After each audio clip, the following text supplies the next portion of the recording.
Hey everybody. In this lecture, we're going to go over some of the key points from chapter 18. This chapter focuses on the work of Julian Rother and Walter Mischel. First up, we'll do a brief overview of cognitive social learning theory and talk a bit about Rother's social learning theory and some of the major points that are highlighted in the chapter. We're going to focus on his system of predicting specific behaviors. We also will talk briefly about what maladaptive behavior is in light of his theoretical perspective, and through psychotherapy, how it can be corrected. Lastly, we'll talk about Walter Mischel's personality system, his notion of situationism, as opposed to placing a major focus on personality and using it as a predictor of behavior. So we'll talk briefly about his life and then also a background of his CAPS system that he spearheaded with one of his former students, Yuichi Shota. So we will talk about the CAPS system and briefly about some related research. First up, what are 4 key defining points of cognitive social learning theory? These are highlighted in the chapter, and I'll briefly go through the 4 here.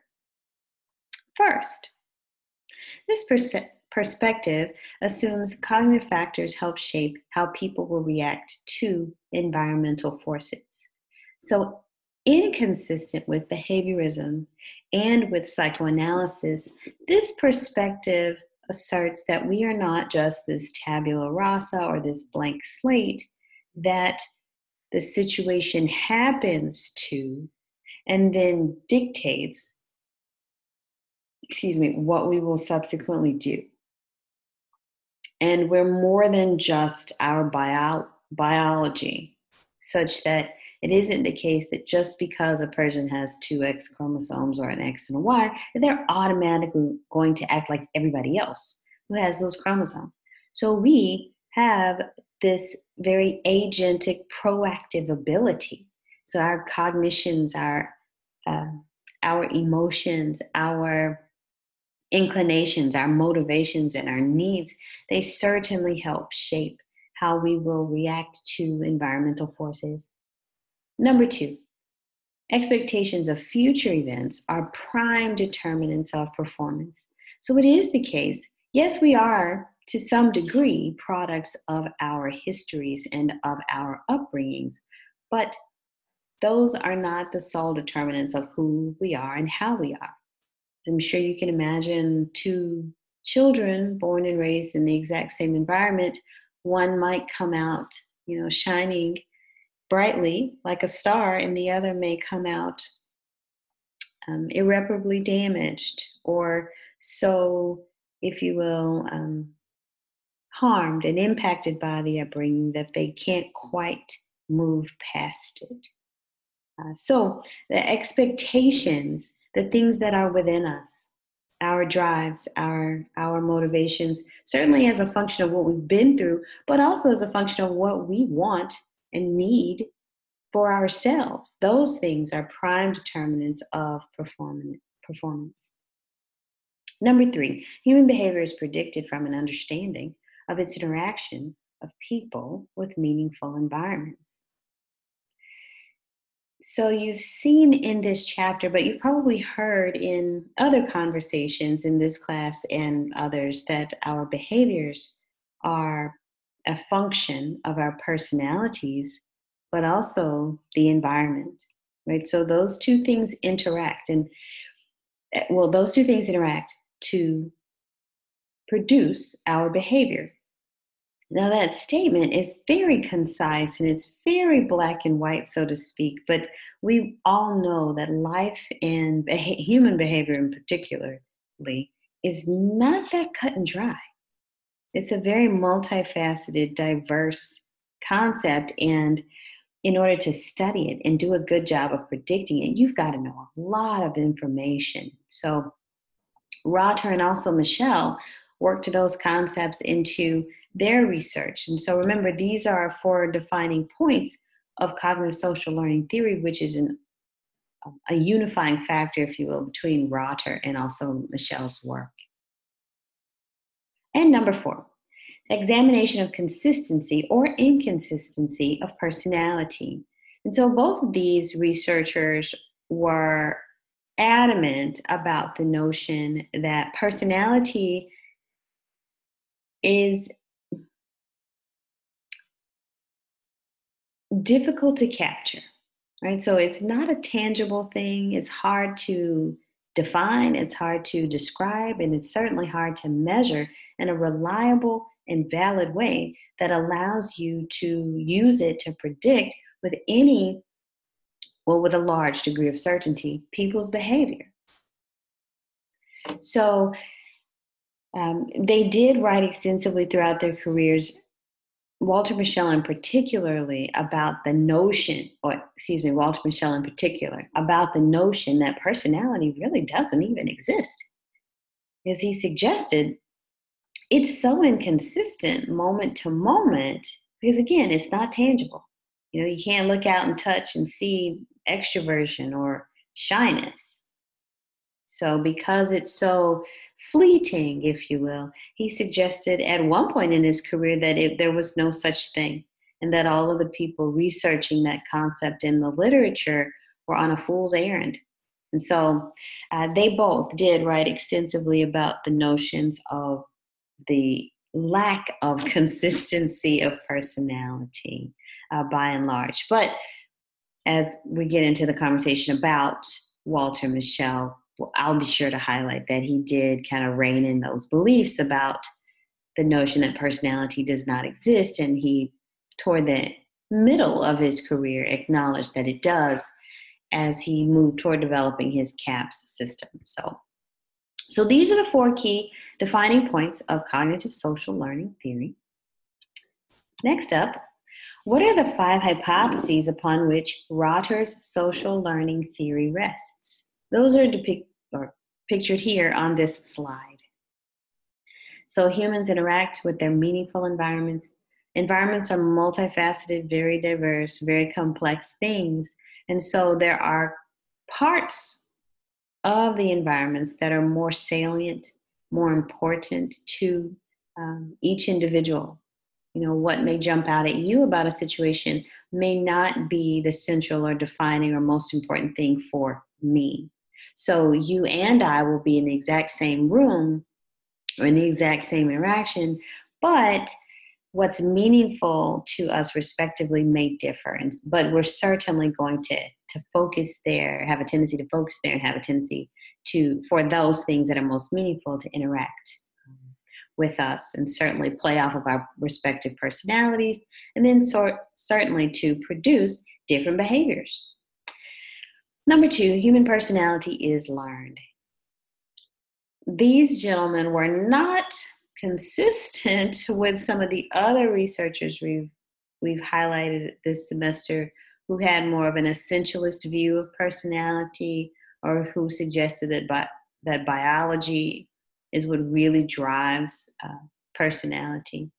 They were suggesting that for all intents and purposes, human personality is learned, and it's pretty fluid across the lifespan, such that depending upon what you go through in your infancy and then in your childhood, that's going to eventuate in who you are and how you are as an adolescent.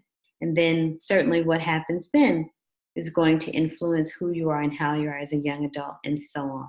So it's fluid, but consistent with point number 3, it's not the case that your personality is going to ping pong all over the place throughout your lifespan. There are going to be some fairly stable, consistent, defining key characteristics of each individual that we will be able to see evidence of throughout their lifespans. But again, those will continue to develop and be refined, if you will, over the course of a life. And then number 4, motivation is certainly goal-directed. We are humans. We are driven by motivations and needs. And there are various needs. Needs for power, needs for affection, needs for affiliation, needs for status. Yeah. So there are a number of them, not to go down the whole list, but those do a very strong, if you will, and good job of predicting what we go after in this life, what we have a tendency to pay attention to, what we have a tendency to make decisions about, how we prioritize various activities, short-term and long-term. So motivation is very goal-directed, and that's going to drive our behavior in various situations. And then number 5, again, we're not these automatons or these blank slates that situations just happen to. We are agentic. We are proactive. We certainly can, in our motivations and goals and needs, just like we have those, we certainly can anticipate and hope for or dread certain things happening. And in that hope and or dread, certainly that will drive our likelihoods for certain behaviors versus others. So those are the 5 hypotheses upon which Julian Rotter's social learning theory rests. 4 variables that are important when predicting specific behaviors. In your chapter, there's one section that focuses on Rotter's writings with regard to predicting specific behaviors. And there's another section that focuses on Rotter's writings with regard to predicting general behaviors. Felt like that was a bit of a tongue twister. Rotter's writing. So these are 4 variables that are key when predicting specific behaviors. Here I'm not focusing so much on the general behaviors, as I'm trying to keep this and all of these actually shorter rather than longer, but you can certainly read over those in your chapter. First up, behavior potential. There are probably dozens upon dozens of behavior potentials relevant to each situation and opportunity for behavior that we face. And some of them are going to be more closely aligned with our drives and motivations or fears or dreads or what have you in a given situation. And so they're going to have a stronger pull and a stronger influence, if you will, on our behaviors. Also, expectancy. So what we're, as a function of what we've been through in the past, what has happened to us or been done to us or for us, etc., we do have certain expectations when we enter situations. And some of them are more authentic than others, but we do have certain expectations, and that will influence our likelihood to perform specific behaviors. Number 3, the reinforcement value. We have, or we are presented with, impacted by, if you will, internal reinforcement as well as external reinforcement. So there are some things within us that may be consistent with external expectations or external, if you will, priorities, but there are some times when our internal reinforcements will differ. I think the example from the textbook related to watching movies or going to movies or something like that. And so if, for example, one thing that's really cool for you is seeing blockbuster hits that just, enter the theaters. If that's really important for you, then going to see, what is it, Us? I think that's a new one by Jordan Peele. He's the same guy who did Get Out. And then there's another one that's coming out soon. I think it's called Mother, featuring Octavia Spencer. But anyway, if going to see the new at the movie theater is really important and key for you, then your internal reinforcement is going to be really strong and have a significant sway, if you will, on you electing to go to the movie theaters this Thursday night or this Friday night. But if it's not, clearly that's going to lessen the likelihood that you'll go to the movie theaters. And that's related to internal reinforcement. External reinforcement is more so driven by what other people find important or find attractive or find really important, key, motivating, etc. So when your internal and your external reinforcements are in alignment, that's going to have a huge sway in a very consistent, additive way. But if your internal and external reinforcements are out of alignment, then you may have more conflicted feelings about making decisions to perform very specific acts. And so there's an example of that. Then number 4, the psychological situation. This one is very key because, as I was alluding to earlier, your interpretation of a situation can be different from the person sitting next to you. Even if you're in the same room, watching the same interaction unfold or the same scene, or you're both in the same place, as a function of your respective differences in terms of backgrounds and exposure and experience, etc., you and that other person, who again is sitting right next to you, may have a completely different interpretation of the situation. So your physical situation is the same, or your environment, if you will, is the same, but psychologically, your experience of that situation can be as different as night and day.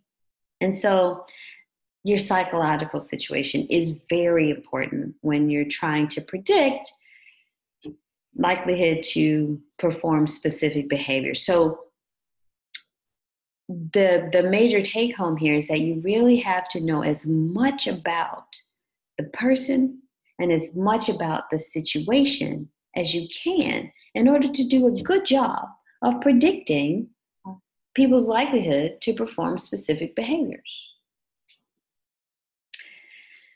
Delayed gratification does receive some attention in this chapter in particular because of the work that Rotter in particular did on or with this topic, he and his graduate students. And I'm sure you've heard this term a lot throughout your high school and also college career. I think it's one of those phrases that a lot of guidance counselors and professors and just support staff and personnel, faculty, etc., like to encourage students to focus on and to really give some thought to. For example, a lot of people talk about millennials and the generation that comes after millennials. I've forgotten their name right now. But a lot of people encourage them because they like to describe them as the microwave generation, the everything right now generation. And that's actually the opposite of delayed gratification. That's more immediate gratification, right? So the notion of delayed gratification, gosh, it's multifaceted too. But so it's like an umbrella term or label that's placed on this very complex concept, if you will. So some of the traits that might play an important role in delayed gratification abilities might be what? Can you think of some? Might be patience. Might be an internal locus of control during some periods of time versus having a more external locus of control during other periods of time. Self-control, self-efficacy, self-esteem, grit, which is another trait that we talked about earlier in the semester and that you I'm sure you've heard of it before then and outside of that point, but there are a lot of things involved in this notion of being able to have or experience or be inclined toward delayed gratification. This is, and I'm going to make this bigger so that it'll be easier to read. This is some people call this the ADOGS scale, but it's Academic Delay of Gratification Scale. And it was developed in the 90s, so it is a little dated. I haven't come across a great revised and updated version of it, so I put up the best, if you will. This is the go-to in the literature. And so this is a scale that is said to do a good job of measuring academic delay of gratification. And so you'll notice for each of the items, there are two options. One deals with a more immediate gratification, and the other deals more so with a delayed gratification orientation. And so the person taking the scale will go through each item and select, or each number, and select the item that is most in line with how they think and feel authentically. So like, for example, number one, you have to choose between A or B. And so would you prefer to go to a favorite concert, play, or sporting event and study less for this course, even though it may mean getting a lower grade on an exam you will take tomorrow? Or would you prefer to stay home and study to increase your chances of getting a higher grade? Number two, study a little every day for an exam in this course and spend less time with your friends, or spend more time with your friends and cram just before the test. So you can see how one of the options involves a more planful, patient, metered approach versus a less planful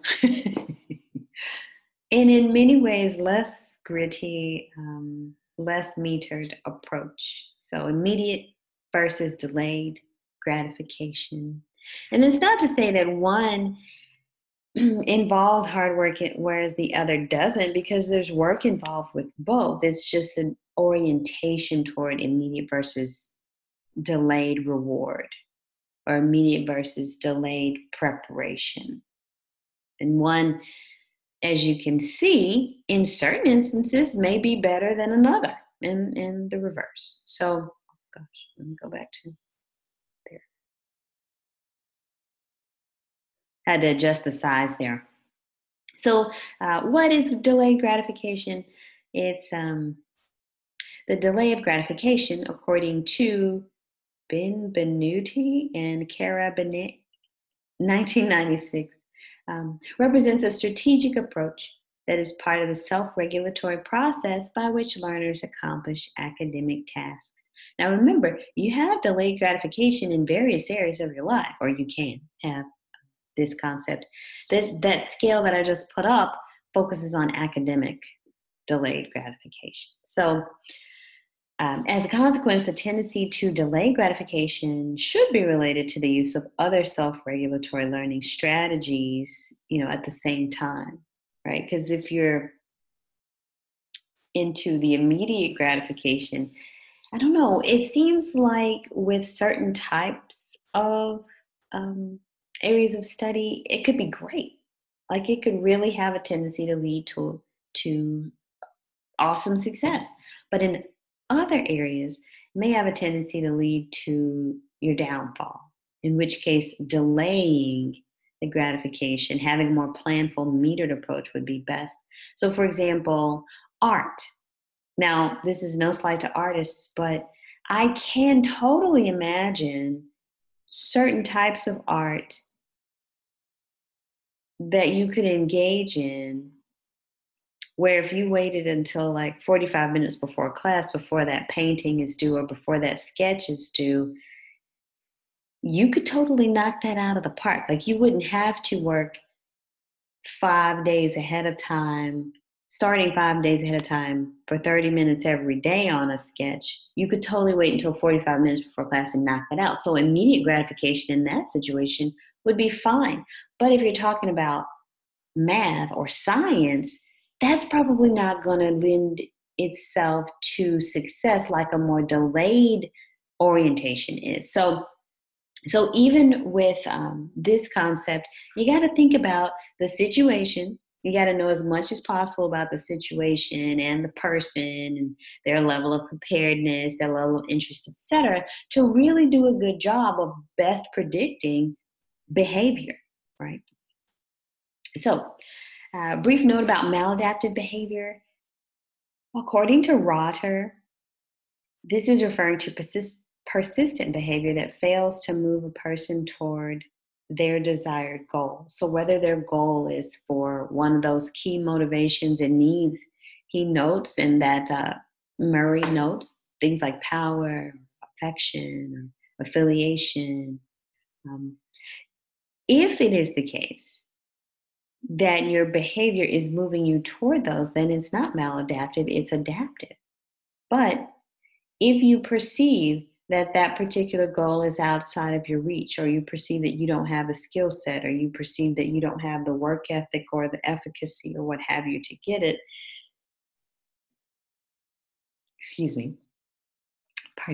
then that might certainly predispose you to various forms of maladaptive behavior. So doing things that are expenditures of energy, but they're not getting you any closer to the intended goal. And so you can imagine over time, those might spiral and get worse and worse. And certainly anger, anxiety, fear, sadness, frustration can compound the situation and make the maladaptive behavior, even worse over time. So he writes that a combination of a high need value, so if the need is very important to you and very central to you, if that is combined with a low freedom of movement, so literally your ability to strive to meet that need, if that is restricted for whatever reason, either from external sources or internally, maybe you don't have the time to spare, or you don't have the energy for it, or you don't have the knowledge or the skill set to work toward it, that's going to increase the likelihood of maladaptive behavior. And so there's more about that on that slide. So one of the key purposes of psychotherapy is for example, if you find a maladaptive behavior, it's one of the key purposes of entering psychotherapy is to get to a healthier place where you're less inclined to exhibit the maladaptive behaviors and more inclined to stop those and instead focus energies and resources toward adaptive behaviors and a greater likelihood for psychological health and wellness. So the purpose there would be to bring freedom of movement and also the need value into harmony.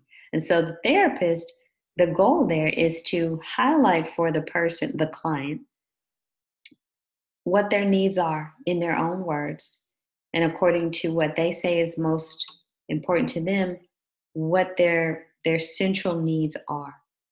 And then help them have a realistic perception of the likelihood of those needs being met. Right? So if you're working, a realistic perception of the likelihood of those needs being met. I was going to give you an example there, but for the sake of time, I'm going to roll. So the role of the therapist is to help patients understand if their goals are faulty, right? So is it unrealistic? Are you 69 wanting to enlist?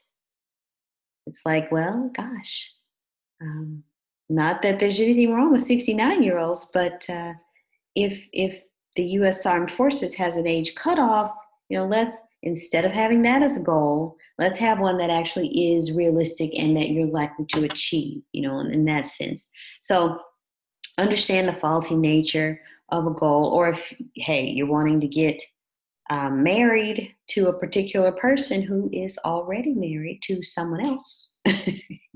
Let's rein that in.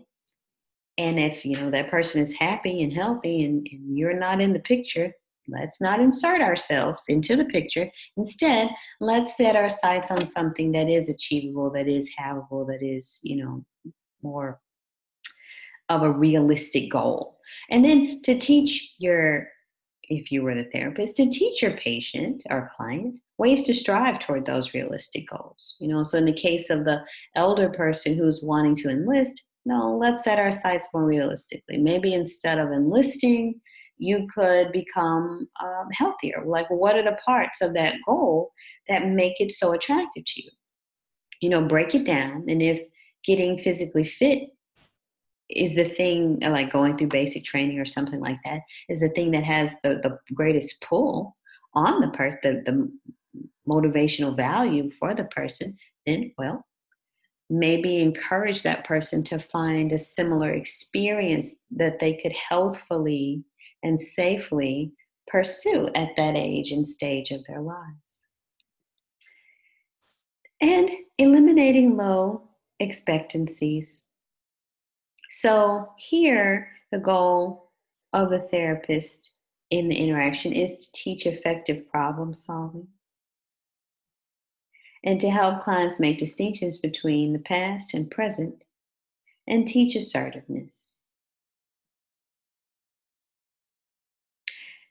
Now, those were several points related to Julian Rotter.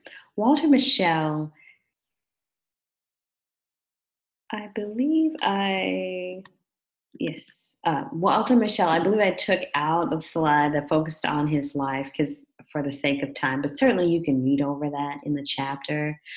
When the chapter was written, Walter Mischel was still among us, but he passed away in the fall of 2018, actually. And so at the time, he was one of the most often cited, certainly living, psychologists in the field. Hundreds of articles and chapters and books, literally. So, and then his cognitive-affective personality system is frequently cited for its realistic and more specific ability to predict behavior. That certainly helps to advance the broader field of personality. Because overwhelmingly with personality, the predictability related to any combo of traits or singular traits is pretty low. The amount of variance that you're able to explain just using personality variables typically is very small in the published literature. So his advancement of developing that cognitive-affective personality system, is groundbreaking as it's made out to be in the chapter. So a bit about Walter Mischel's personality theory. He did originally object to trait theory, and for a significant portion of the 1970s and into part of the 80s, he wrote extensively about the notion that personality does not exist. And instead, he asserted situationism was the way to go and was the area in which researchers should focus. So this notion that if you can know as much as possible about the situation, that's your best bet of being able to predict behavior. And he did gain a lot of traction with the notion of situationism, but it is undeniable that there are these meaningful individual difference variables that people have that are stable, fairly stable across time and across situations, and that provide some degree of individuality among people. So he, after about 15 years of going all in on this notion that personality doesn't exist and that instead situationism was the area to focus on, he reined that in and suggested basically the beginnings of his cognitive-affective personality system. So while he originally objected to trait theory and that explanation of behavior, he eventually developed, acquiesced and said, okay, personality is a thing, but it's not the best that we can use. Let's couple it with knowledge of the situation and do a much better job predicting behavior. And that's what happened. So Mischel and his colleagues advocated for reconciliation between processing dynamics and also personal dispositions approaches. That's what that latter phrase is asserting on the slide. And his personality theory also holds that behavior stems from relatively stable personal dispositions, otherwise known as personality traits and mechanisms, and cognitive-affective processes interacting with a particular situation. So this notion that if you're going to do the best possible job of predicting behavior, you have got to know as much as possible about the person and about the situation, which is similar, because you notice I may have made a statement that's almost the same with regard to Julian Rotter's 4 points that are really key in terms of predicting specific behaviors. And here's more on his CAPS system. And CAPS is that acronym that we use to refer to his cognitive-affective personality system. And the first step, consistency paradox. Although both laypersons and professionals believed that behavior is quite consistent, research suggests that it is not. So Walter Mischel wrote extensively about the notion of strong situations and weak situations. And he suggested that in strong situations, those are the ones that have an overwhelming influence on 99.9% of people who find themselves in them, such that 99.9% of people who find themselves in various strong situations are going to act pretty much the same way, right? So if you find yourself, for example, at a wake, like a funeral or at a funeral wake, most people are going to have a tendency to speak in hushed tones and to act in a more subdued, reserved way. They're not gonna, dance around a party like it's, like a rock star. That's really not typically how most people act at those types of events. Those are what we call strong situations. A weak situation, in contrast, is a situation that doesn't have an overwhelmingly